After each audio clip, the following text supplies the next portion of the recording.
महाराष्ट्र राज्य परिवहन महामंडळाच्या चालक वाहक कर्मचारी संघटनेच्या वतीने आजपासून संप पुकारण्यात आलेला आहे। त्यामुळे म्हणून याचा फटका सामान्य नागरिकांना बसताना दिसून येतो आहे। आपण सध्या भंडारा येथील प्रमुख बसस्थानकावर बघू शकतो आपण, जी दररोज या बसस्थानकावर गर्दी आपल्याला पाहायला मिळते, ती गर्दी कुठेतरी कमी झालेली पाहायला मिळते आणि प्रवाशांची संख्या अत्यल्प असल्यामुळं याचा फटका जो आहे सामान्य नागरिकांना व सर्वसामान्यांना बसताना दिसून येतो आहे। खरं पाहायला गेलं तर दररोज इथं मोठ्या प्रमाणात वाहनांच्या रांगा लागलेल्या असतात। एस-टी महामंडळाच्या वतीनं मोठ्या प्रमाणात इथं एस-टी उभे असतात, मात्र कर्मचारी नसल्यामुळं आज एस-टी जे आहेत त्यांची संख्या अत्यल्प आहे आणि त्यामुळे म्हणून याचा फटका जो आहे सर्वसामान्यांना बसताना दिसून येतो आहे। खरं पाहायला गेलं तर आज पोळ्याच्या पाडव्याचा दिवस आहे आणि त्यामुळे म्हणून अनेक शासकीय कार्यालय, शाळा, महाविद्यालय बंद असल्यामुळं याचा प्रवासी संख्या कमी आहे।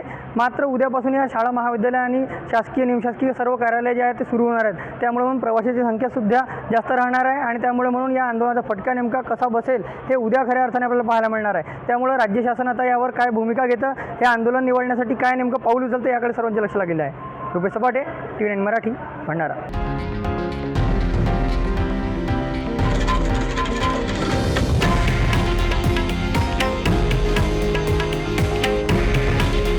हे आहे देशातील नंबर 1 न्यूज नेटवर्क आणि आपण पाहत आहात TV9 मराठी।